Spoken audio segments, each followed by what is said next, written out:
for a question and a live video. I've been moving a little bit more of my stuff out here slowly.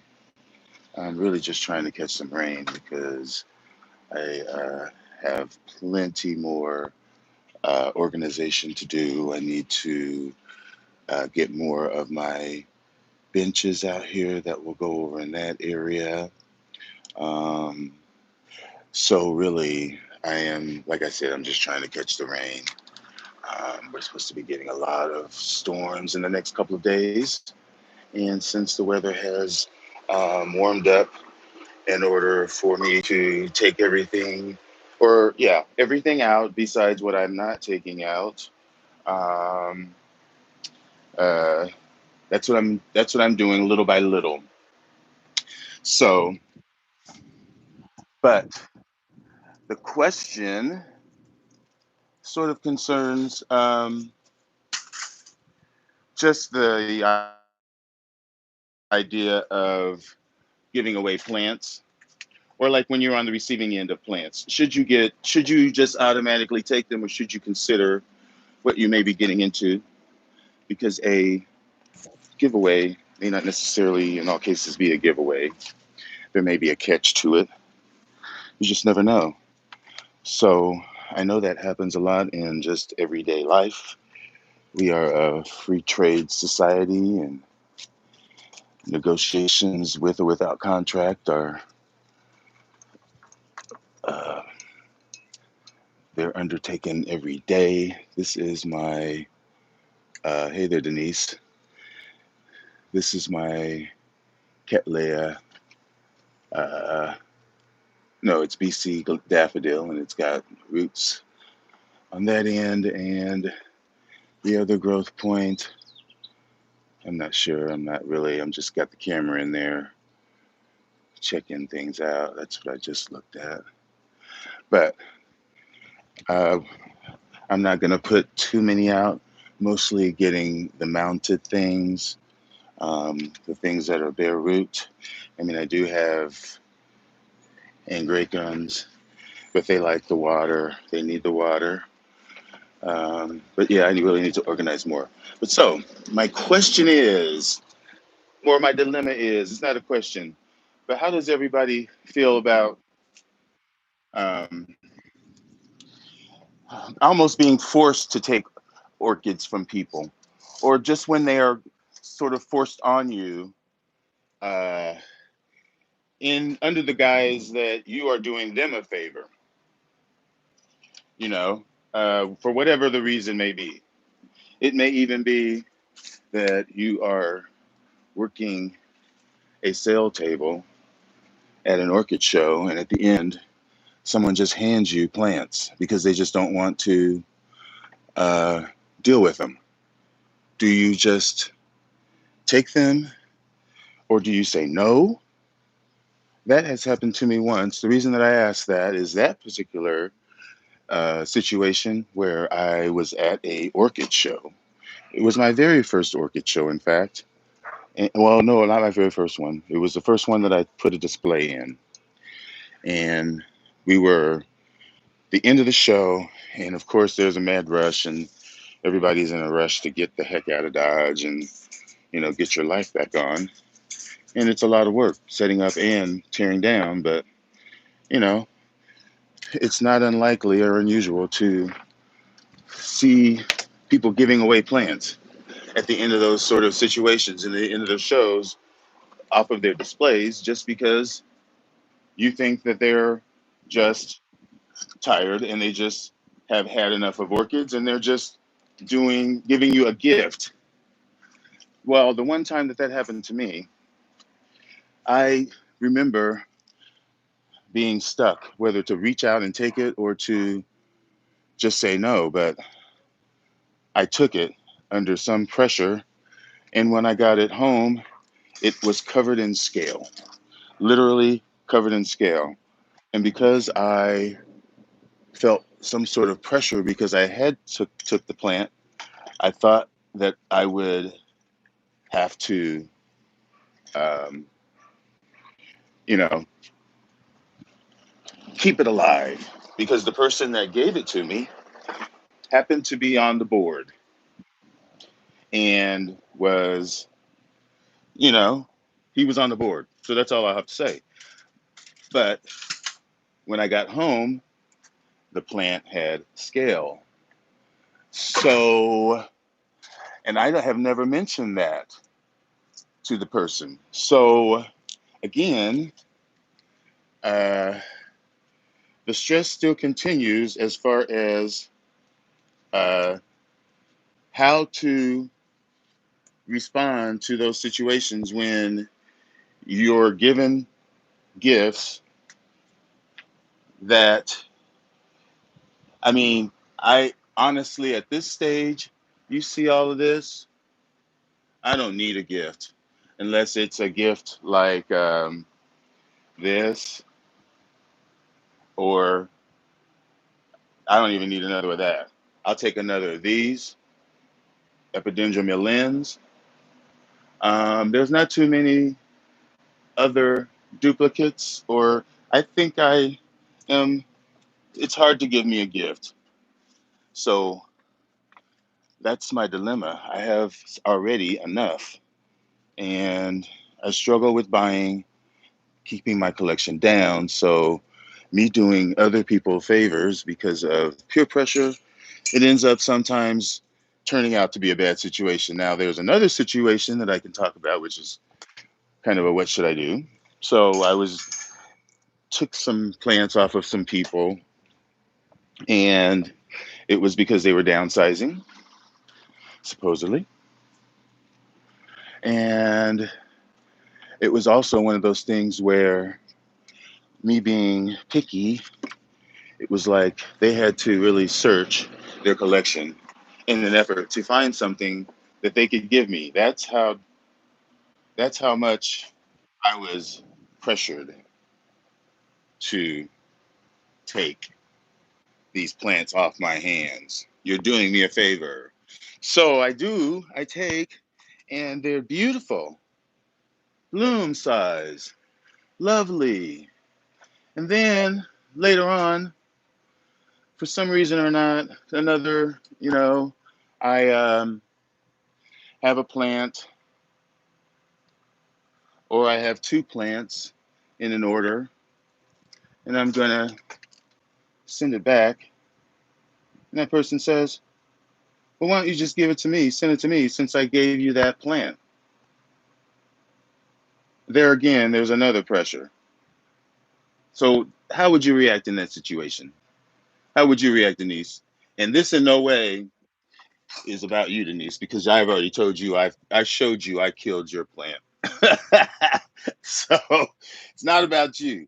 But isn't that a little weird that, you know, you're begging, someone is begging you, and then a little while later, you're you're dumping something, or you're gonna sell something, or you're gonna give a seedling away to somebody else, and that person gets wind of it, and they say, hey, remember when?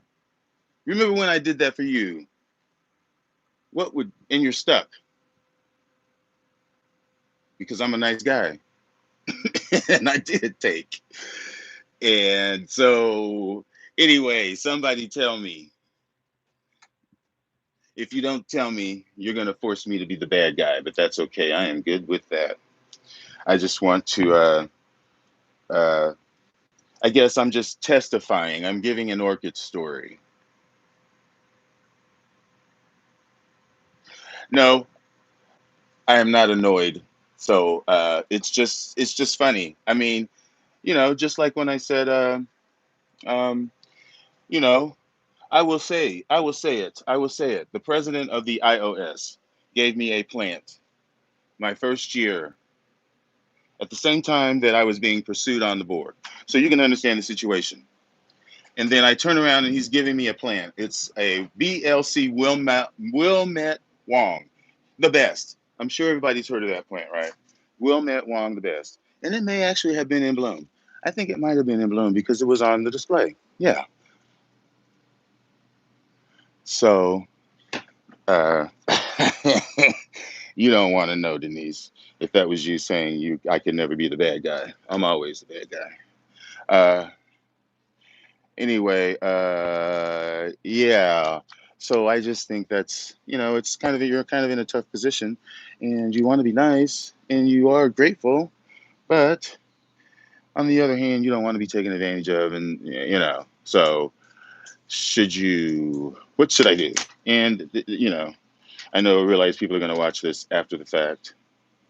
So I just was going to get off of my butt and ask that question because it's just been on my mind. And let me put this actually over here so I can fix that up.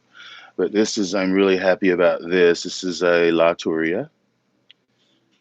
I believe it is. Yeah, Delcorii. That's a Laturia dendrobium. Very miniature. It's a deciduous. So this is perfectly normal for it to lose its leaves because it gets a very dry rest. So we will see.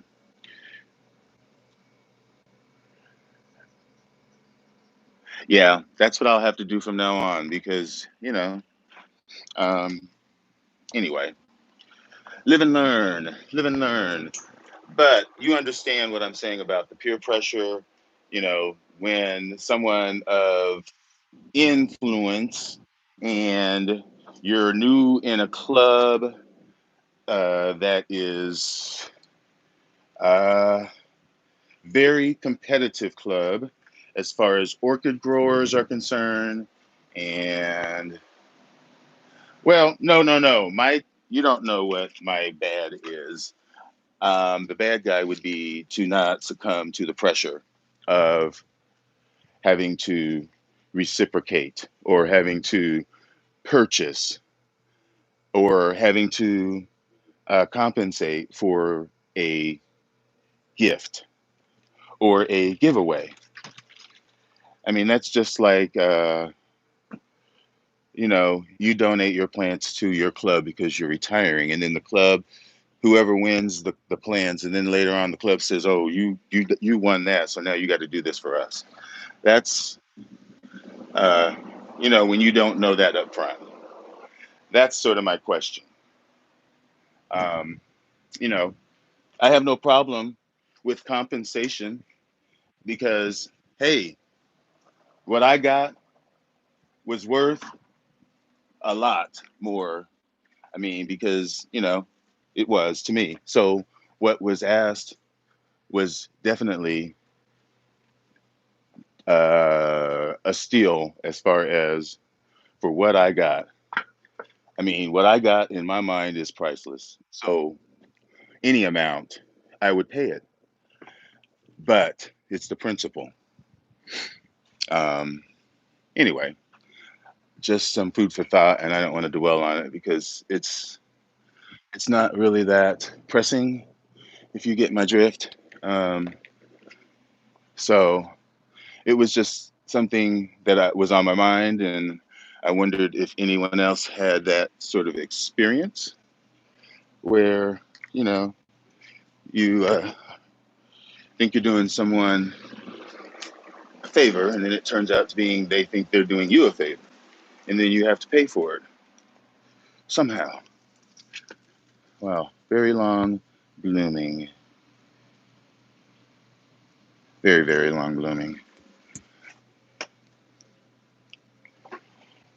So anyway, I am just gonna set some of these down, and let me take a little stroll. Let me see what Tracy said. Hey there, Tracy. Right, free should be free. That's what I think. So, you know, I shouldn't really entertain any foolishness unless at some later point, I feel like it, but it shouldn't be forced upon me as a option that is part of a deal that has already been done. So, anyway, um, let me look at some of these. These are my Brassavolas, that I have just struggled. But besides this one, which is I think this is Marciana. Yeah, Marciana. I don't see growth yet on that one. The others I do. This is cucullata, which you can see it's got things happening at the base, little growths happening. Next to this is, I don't know what this is, but this is, let me think, it's got to be, let me come back to this because I'll remember it in a second. Okay, let's go up here. And this is George Tyler times cucullata. And this did not bloom. Well, none of them really, well, I had a few that bloomed, but this did not bloom. I believe it is approaching bloom size. It did give me a lot of new growths last year. It has attached, as you can see, to this mount. There are green root tips in there. So I am hoping this year will be the year that I see something on that nice Brassavola. Over here is another cross that is Perenni times Apale, which is a primary cross. And I don't think there's any, yeah, it looks like it's just now getting ready to start. And as I turned it around, there's a root coming out right there. Yeah, cucullata, I used to have a gigantic cucullata that was on a mount that was probably a foot by foot. It was probably it was a foot wide mount and it would cover the whole mount. It was really nice, but tried to take it off that mount and it just didn't like it. This is a David Sander cross with, what does that say? Jiminy Cricket. And again, it is attached to this cork mount. It's been on here about a year, I think. Yeah, 720. So did put up that little growth last year. I'm hoping for more this year because these are, like I said, only 1 year on the mount. This down here is, you can see there's roots coming out, new growths. This is a Florida Suncoast. I believe it's Laelia aria crossed with Flagellaris, maybe. Next to here is Borinjana crossed with Cordata. And this is on Chala, and it is already attached, and there are new roots coming out. So I'm really, really looking forward to this year. Hey there, Nina. Looking forward to this year of my Brassavolas. And when I get done with these, here's a Jungle Elf times Nodosa. Still alive. No sign of any waking up yet, but hopefully soon. Down here is Venosa times Tochiaoki Pizzazz. Nice roots coming out there. This is last year's growth, the one that's closest to my thumb here, that. And here, another one that's got lots of nice roots. And this is my BLC Rustic Spots times Cattleya and Follis. This is actually a Bill Toms. Anyone who knows Bill Toms knows that is his tag, Colchicine Treated. That's one of his Cattleya hybrids. Taking to that mount really well, yay. Up here, I know this is a George Tyler. That was a division. This right here is a, what's the other one? David Sander. And this is the only one that survived when I burned my plants with the heater 2 winters ago. Or was it last winter? Yes, it was last winter. No, it wasn't last. Yes, it was last winter. Okay, so this is the only one that survived, and it is surviving. Look, yay. And it did lose all of its plant, except for, I think it might have had this one and another, maybe this growth up here that you can see. So yay on that one. This is another cucullata right here that is a little bitty seedling that was a bigger plant, but it's still surviving. It did put up, I think it didn't put up this growth, but anyway, it's got roots coming. I'm happy. This right here looks like it's dead. This is, I can't remember, but that's fine. This is Brassavola grandiflora that I got at Andy's, and it's got roots coming on it. Hopefully a new growth coming soon. I think that's still a baby, although I think grandiflora might bloom smaller than some of the others. Like cucullata needs to be big, like this big. Down here is another, looks like it's Brassavola flagellaris times Jungo something. Is that elf? Yeah, Jungo elf. And this also is doing pretty good. You know, I had struggled with the jungles, as you all know. So, yay, give me a round of applause, everybody, because there's 1, 2. And this is one that's recovering. No dose of Josephine, but I had to spray that, and so it's been treated. Down here, that's a Brassavola. No, Bulbophyllum, I'm sorry, whatever. I don't know what it is. The tag is on the back, but it's been mounted there a year. And this is my Phalaenopsis, the one that I just got. Can't remember it right now. See, I have too many. That's telling me right there that I have too many. Graciana. No, I don't have too many. Psych. Okay, so this one up here is Brassavola nodosa, Big Jim. Of course, Big Jim from Florida Suncoast Orchids, Florida Suncoast Orchids. Nodosa, it's got some growths right there. And this is another saved plant. I see a little bit of scale. So when these go outside, this will get a treatment. I'm not sure what that is, but it's probably a Florida Suncoast. And I'll probably look down on the floor and may see the tag down there when I move things out. And so that is pretty much those Brassavolas there that do look pretty good. They do look pretty good. I'm very happy about that. Let me see. I'm going to walk through here and try to grab some more things that I can take outside, and maybe look at some other stuff that's happening. This is still opening up some very lovely cross, which is Hawaiian kaleidoscope, Hippodama times Richard Mueller. But anyway, back to my question, just to, since more people have showed up, Nina, I am talking about when you take plants off of people's hands, or when you're offered or begged to help someone, downsize their collection, or whatever the matter is, it's a freebie.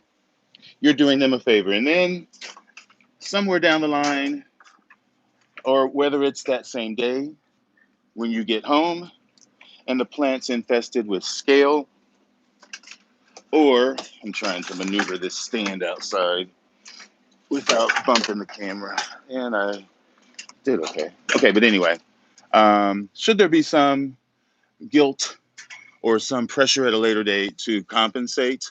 For example, like, if I all of a sudden find that I have 2 of something, and I'm gonna sell it at the next show, and this person that gave you stuff says, just give it to me.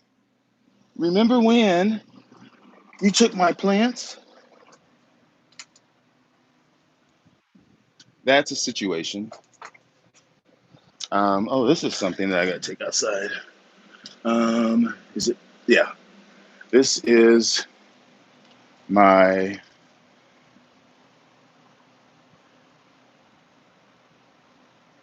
volcano trick, and this is not the one that I need to pick up. It's this one, which is BC Maikai Louise. And I've never been successful with BC Maikai Louise ever. I've had many BC Maikai plants. I've been successful with hybrids of BC Maikai, but not just a straight BC Maikai. So, I recently got some plants from Odoms. Odoms. Yeah, I think it's Odoms. And they were bare root, and I potted them up. And so this is one that I got from Odoms. And it was a big, big plant. And it sat on the bottom shelf, so it really didn't get much sun.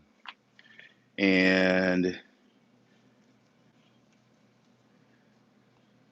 there's a spike right there with a bud on it. I'm not sure if there is anything else, but I will maybe see a flower, a Maikai flower. So that's going to stay out here. And it does have a couple growths down there. Big, big plant. This is another one that I bought outside that is doing really well. This is Mark Jones times Versavia cordata. Mark Jones is a bifoliate. Actually, it's a name. And you see I bought that for 15 bucks, I think. But anyway, I've had this for maybe a year. Yeah, this is one of the first group of I would agree with you, Nina, but it would be on your own terms, not that the person came back to you later after the fact. But yeah, I do think that I will do that anyway. Was make a little care package for that person just for the fact. So, or I may just do the money and just be done with it forever. So anyway, this is going to be, I don't know. It has never bloomed. Well, it probably has bloomed for Florida sunset, but Mark Jones is it's a bifoliate type that's spotted and looks similar to like an eclandii, that kind of by color, that kind. It looks just like what is that? The green emerald queen. That's the kind of flower that it looks like, and so that is crossed with cordata. Yeah, Mark Jones is in that class of. I'm not sure if Sunset Valley Orchids did that, but the Catherine Clark. Yeah, we all know Catherine Clark. Okay, so it gave me two growths last fall, and they're still maturing.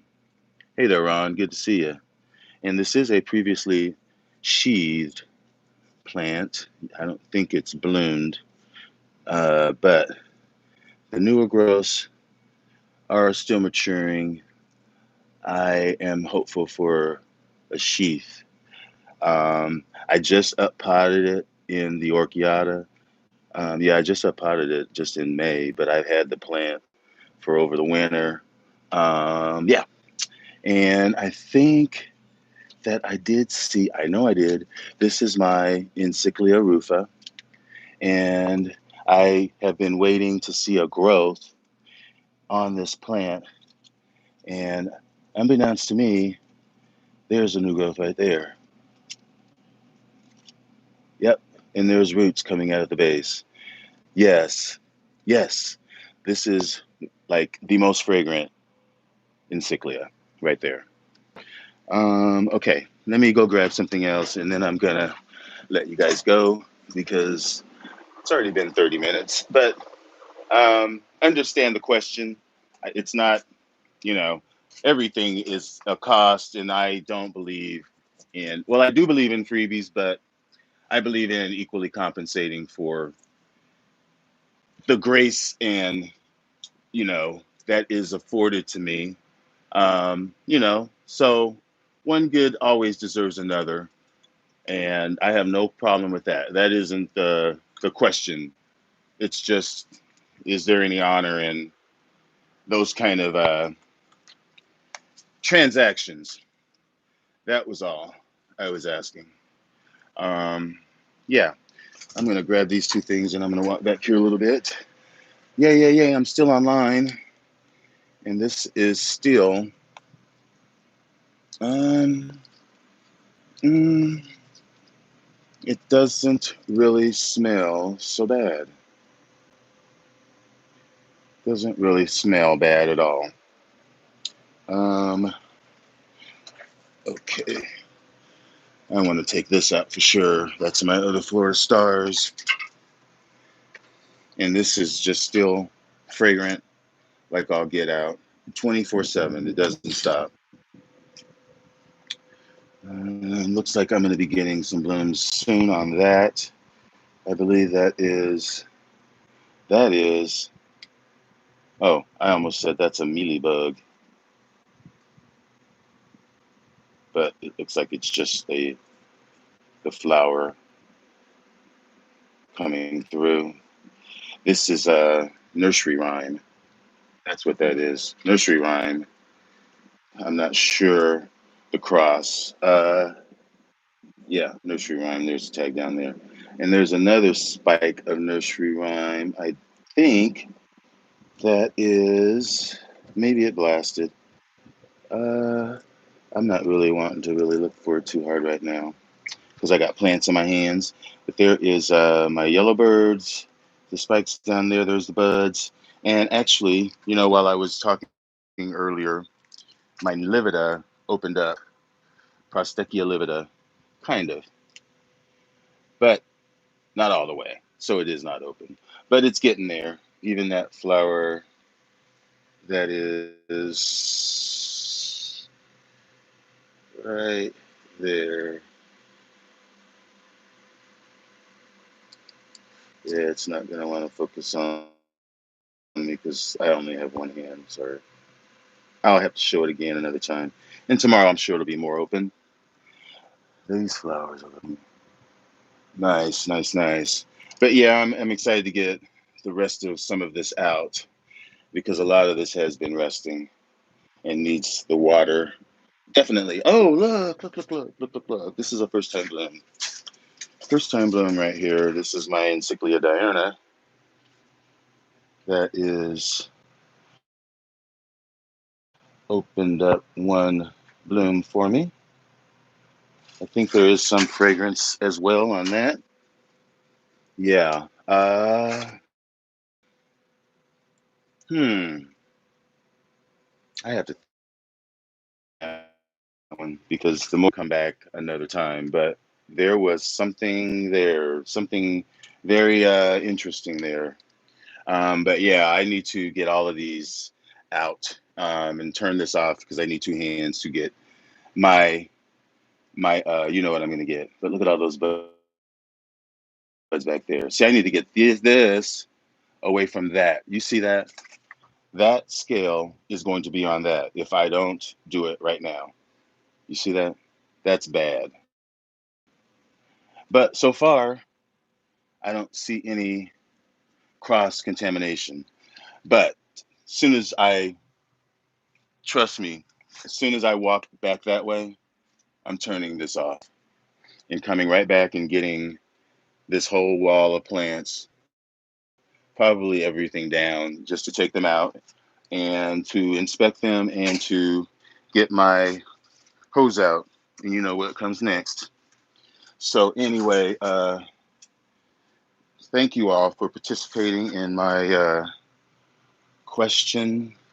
Look at there's a mealybug right there. But these are the encyclias that are going to bloom also. I'm going to take that out. There's some more scale. But I can just get that off with my finger when I come back. So yeah, there's going to be a lot more happening here. A lot more encyclias.